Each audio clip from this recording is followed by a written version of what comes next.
नमस्कार विद्यार्थियों, मैं रामस्वरूप सहायक आचार्य प्राणी शास्त्र आप सभी का स्वागत करता हूं। आज की क्लास में हम पॉपुलेशन ग्रोथ यानी समष्टि वृद्धि के बारे में पढ़ेंगे, जो बीएससी फाइनल ईयर जूलॉजी के इकोलॉजी वाले पेपर में आता है। इसको हम पॉपुलेशन डायनेमिक्स या जनसंख्या गतिकी के अंदर पढ़ते हैं। समष्टि या जनसंख्या एक परिवर्तनशील घटक होता है। समष्टि की परिभाषा, समष्टि वृद्धि की परिभाषा क्या है वो हम देखते हैं। समष्टि में समय के साथ सदस्यों की संख्या में परिवर्तन जनसंख्या वृद्धि कहलाती है।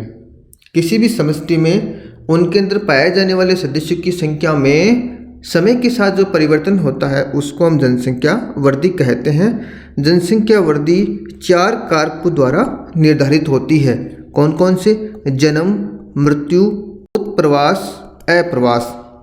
उत्प्रवास, अप्रवास, जन्म और मृत्यु, ये हम जनसंख्या के गुण के अंदर पढ़ चुके हैं। यहाँ डायग्राम में आप देख सकते हो, जनसंख्या वृद्धि जन्म और अप्रवास से बढ़ती है और मृत्यु और उत्प्रवास से जनसंख्या में क्षति होती है।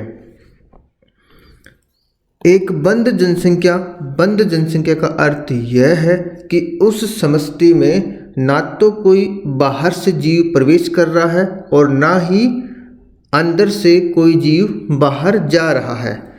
एक बंद जनसंख्या में जनसंख्या परिवर्तन केवल जन्म व मृत्यु से ही संबंधित होता है, जबकि एक खुली जनसंख्या में जन्म, मृत्यु, अप्रवास, उत्प्रवास आदि जनसंख्या वृद्धि का कारण बनते हैं। खुली जनसंख्या का मतलब उस जनसंख्या में बाहर से कोई जीव प्रवेश कर सकता है या उस जनसंख्या से कोई बाहर जा सकता है, यानी अप्रवास व उत्प्रवास की प्रवृत्ति उस समष्टि में पाई जाती है। जनसंख्या वृद्धि के लाक्षणिक प्रारूप पाए जाते हैं, पैटर्न पाए जाते हैं, जिन्हें हम क्या कहते हैं? समष्टि वृद्धि रूप कहते हैं, पॉपुलेशन ग्रोथ फॉर्म्स कहते हैं। ये वृद्धि रूप जैविक क्षमता और पर्यावरणीय प्रतिरोध के बीच अनुक्रिया को प्रदर्शित करते हैं। जनसंख्या वृद्धि रूप या आकार के 2 मूल प्रतिरूप है। कितने? 2। कौन कौन से? एक जे आकार का वृद्धि रूप है, जे शेप्ड ग्रोथ फॉर्म है, और दूसरा एस आकार का वृद्धि रूप है, जिसे हम सिग्मोइड आकार का वृद्धि रूप भी कहते हैं। पहला हम देखते हैं जे आकार का वृद्धि रूप। जब एक जनसंख्या या समष्टि नियत दर पर चरघातांकी रूप से वृद्धि करती है, तब समय के साथ जनसंख्या वृद्धि का जे आकार का वृद्धि वक्र प्राप्त होता है। एक जनसंख्या चरघातांकी वृद्धि प्रदर्शित करती है यदि वृद्धि की कोई सीमा ना हो, लगातार असीमित वृद्धि हो रही हो, सभी सदस्यों के लिए पर्याप्त संसाधन की उपलब्धता हो तथा समष्टि अपनी वृद्धि की आंतरिक दर को प्रदर्शित करती हो, यानी बायोटिक पोटेंशियल से वो वृद्धि कर रही हो, तब जनसंख्या चरघातांकी रूप से वृद्धि करती है। इसे ज्यामितीय वृद्धि भी कहते हैं। यदि जनसंख्या चरघातांकी वृद्धि क्या होती है वो हम आपको बता रहे हैं। यदि जनसंख्या उत्तरोत्तर पीढ़ियों में, यानी एक पीढ़ी से दूसरी पीढ़ी में क्रमिक रूप से दुगुनी हो रही हो, यानी पहले 1, फिर 2, 2 से 4, 4 से 8, 8 से 16, 16 से 32, तब इसे हम क्या कहते हैं? ज्यामितीय वृद्धि या एक्सपोनेंशियल वृद्धि कहते हैं, चरघातांकी वृद्धि कहते हैं। इस प्रकार की चरघातांकी वृद्धि को निम्न चरघातांकी समीकरण द्वारा प्रदर्शित किया जाता है। कौन सा समीकरण? यह है समीकरण dn/dt बराबर r कैपिटल N। dn, ये इसको डेल्टा n भी आप कह सकते हो, दोनों का एक ही अर्थ है। यहाँ से हम r निकालना चाहे तब क्या कैसे निकलेगा? dn/dt और कैपिटल N को हम इधर लेकर आ जाएंगे, तब वो नीचे की तरफ आ जाएगा, 1/n हो जाएगा। यहाँ पर n क्या है, यहाँ पर n जनसंख्या का आकार है या संख्या आप कह सकते हो। r यहाँ पर क्या है, प्राकृतिक वृद्धि की आंतरिक दर है, या आप सिंपल भाषा में कहो कि बढ़ने की दर है। जनसंख्या वृद्धि किस दर से बढ़ रही है, और ये प्राकृतिक वृद्धि की आंतरिक दर क्या होती है, असीमित वातावरण में, जब वातावरण में सारे संसाधन असीमित मात्रा में उपलब्ध हो तब विशिष्ट कार्किकीय अवस्थाओं में प्रति सदस्य जो वृद्धि दर होती है, एक सदस्य पे कितने नए जीव उत्पन्न हो रहे हैं उस समष्टि में, उसको हम क्या कहते हैं, आर कहते हैं। आर को हम विशिष्ट परिस्थितियों में प्रति सदस्य अधिकतम प्रजनन क्षमता से भी प्रदर्शित करते हैं। यदि ये कोई बंद जनसंख्या है तब आर बराबर क्या होता है, बी माइनस डी। बी यहाँ पर क्या है, बर्थ रेट है, विशिष्ट जन्म दर है, और डी यहाँ पर विशिष्ट मृत्यु दर है। यानी उस समष्टि में कितने नए सदस्य प्रति व्यक्ति उत्पन्न हुए हैं और कितने सदस्य की मृत्यु हो गई प्रति व्यक्ति, उन दोनों का जो अंतर है वो क्या कहलाता है, वो कहलाता है आर। वो क्या कहलाता है, आर कहलाता है, जिसको हम क्या कहते हैं, प्राकृतिक वृद्धि की आंतरिक दर। अतः यहाँ पर आर की जगह हम क्या रख देंगे समीकरण में, बी माइनस डी, यानी डी एन बटा डी टी बराबर B minus D to capital N. यदि हम खुली समष्टि की बात करें, खुली जनसंख्या की बात करें, ओपन पॉपुलेशन की बात करें, तब वहाँ पर प्रवास, अप्रवास और उत्प्रवास दोनों भी प्रभाव डालते हैं। उस स्थिति में आर का मान क्या हो जाएगा, जन्म प्लस अप्रवास माइनस मृत्यु प्लस उत्प्रवास। अप्रवास का मतलब उस समष्टि में नए जीव बाहर से प्रवेश कर रहे हैं, और उत्प्रवास का मतलब उस समष्टि या जनसंख्या से कोई जीव बाहर जा रहा है। अब चरघातांक की वृद्धि का जो समीकरण है उसका समाकलित रूप क्या होता है वो हम देखते हैं। समाकलित यानी इंटीग्रल फॉर्म, एन टी बराबर एन जीरो ई की पावर आर इंटू टी, ये समीकरण होता है समाकलित रूप किसका, चरघातांक की वृद्धि का। जो जे आकार का जो हमारे पास वृद्धि आकार प्राप्त होता है उसका ये समीकरण है।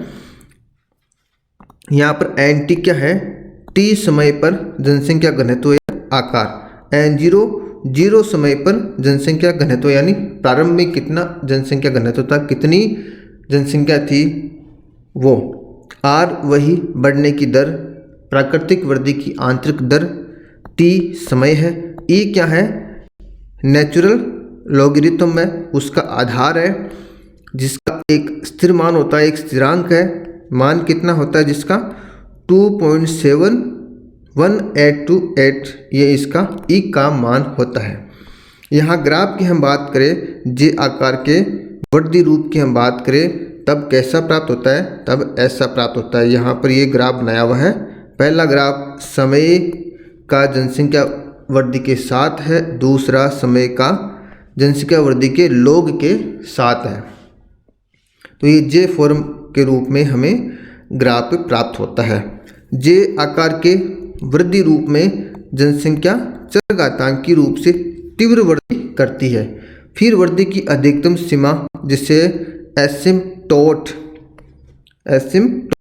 कहते हैं तक पहुंच जाती है। उसके बाद परिमितकारी प्रभाव जैसे मौसम, जगह आदि जनसंख्या को बढ़ने से रोकते हैं। एक जनसंख्या एक अधिकतम स्तर तक बढ़ती है, उसके बाद में जो पर्यावरणीय फैक्टर है, पर्यावरणीय कारक है, वो उसको बढ़ने से रोकते हैं। इस प्रकार का प्रतिरूप नई जगह पर स्थापित होने वाली समष्टियों द्वारा प्रदर्शित किया जाता है, जहाँ का वातावरण पहले से किसी दूसरी समष्टि के द्वारा फिल नहीं किया गया हो, वहाँ पर कोई पहले से दूसरी समष्टि उपस्थित नहीं हो। ऐसे वातावरण में कोई समष्टि पनपती है तब वो इस प्रकार का ग्राफ प्रदर्शित करती है।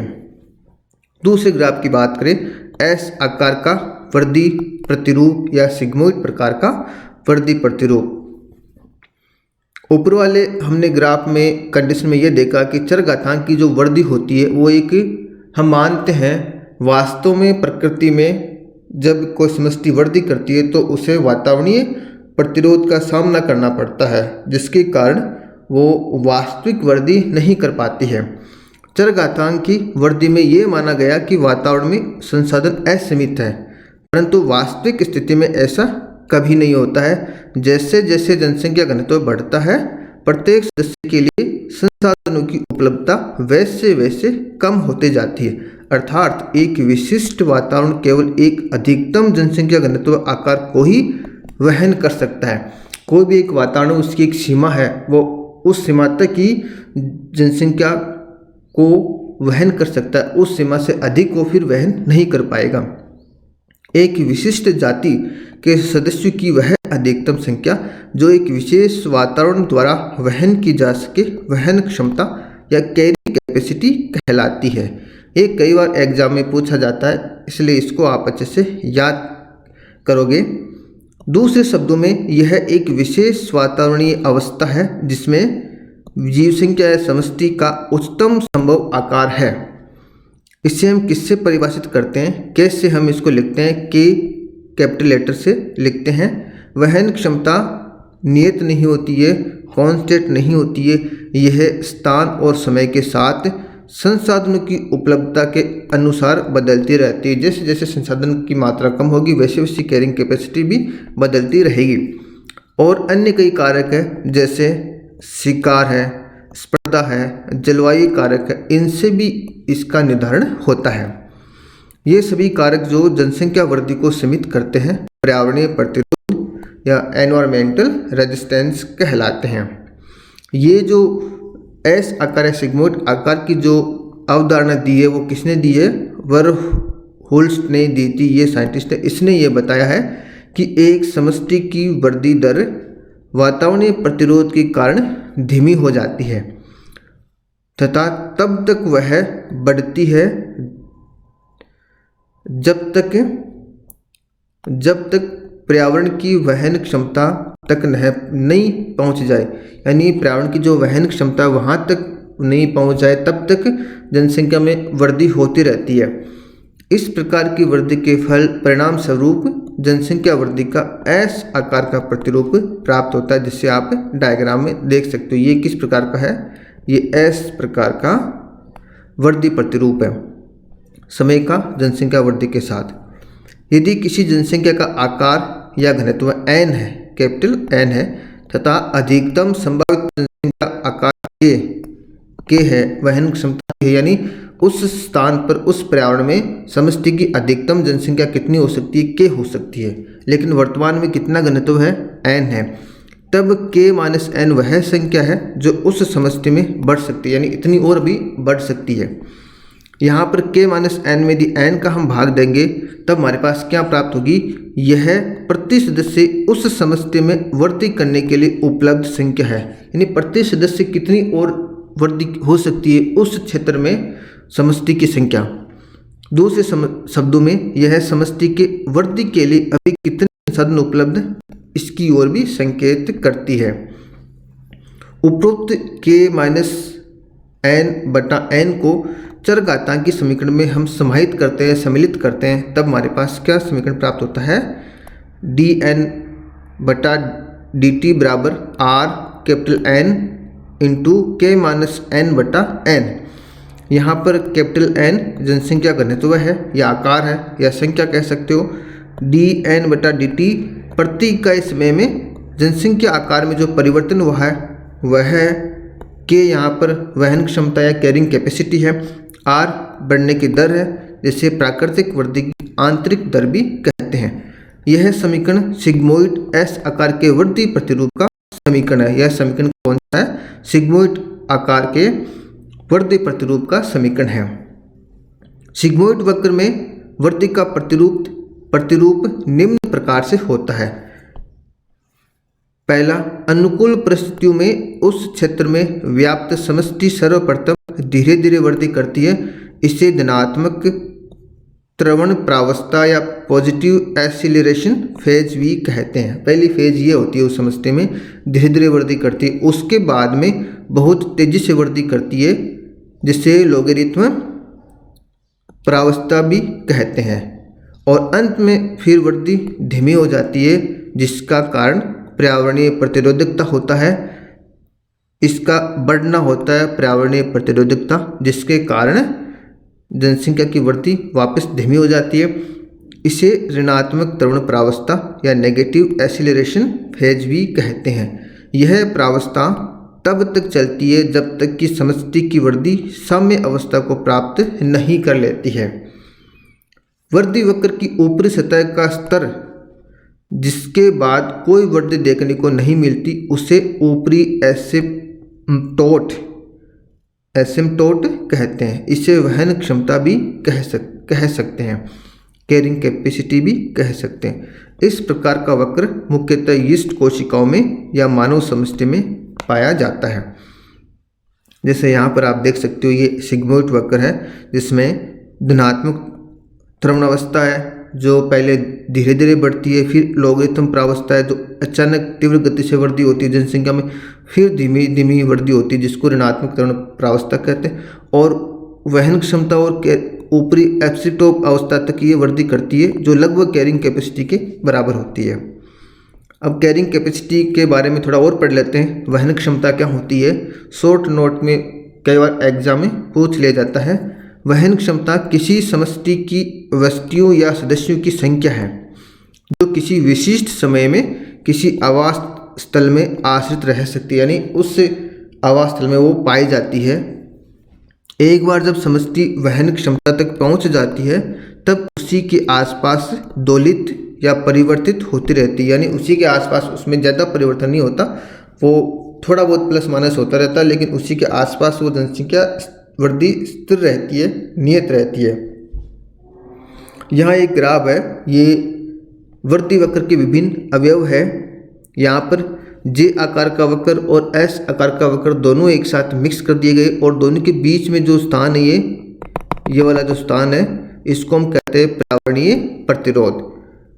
जे आकार का वक्र है, यहाँ पर एक जैविक क्षमता है जिसके माध्यम से वो जे आकार का वक्र प्राप्त होता है, और दूसरा है जनसंख्या वृद्धि वक्र जो वातावरणीय प्रतिरोध को सहन करके प्राप्त होता है, जो एस आकार का प्राप्त होता है जिसकी 3 फेज है, ऋणात्मक त्वरण प्रावस्था, लॉगरिथमिक प्रावस्था और ऋणात्मक त्वरण प्रावस्था। जिसका समीकरण कौन सा है? ये समीकरण है जो भी पढ़ कर आए अपन, dn/dt बराबर Rn(k-n/k), और जो जे आकार का वक्र है उसका समीकरण dn/dt बराबर Rn, जो ज्यामितीय वृद्धि, जिसमें ज्यामितीय वृद्धि होती है।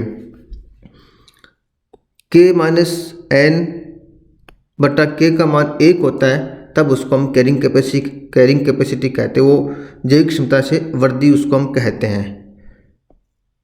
एक समष्टि के घनत्व में स्थिरता तभी प्राप्त होती है जब समष्टि की आवास स्थल से साम्य अवस्था स्थापित हो जाती है। वातावरणीय प्रतिरोध के कारण से ही एस आकार का वक्र प्राप्त होता है। ये हमने जनसंख्या वृद्धि के प्रारूप पढ़े हैं जो एग्जाम में कई बार पूछे जाते हैं। यदि आपको अच्छे से समझ में आया है तो अपने दोस्तों को भी ज़रूर शेयर करें और चैनल को ज़रूर सब्सक्राइब करके रखें। धन्यवाद।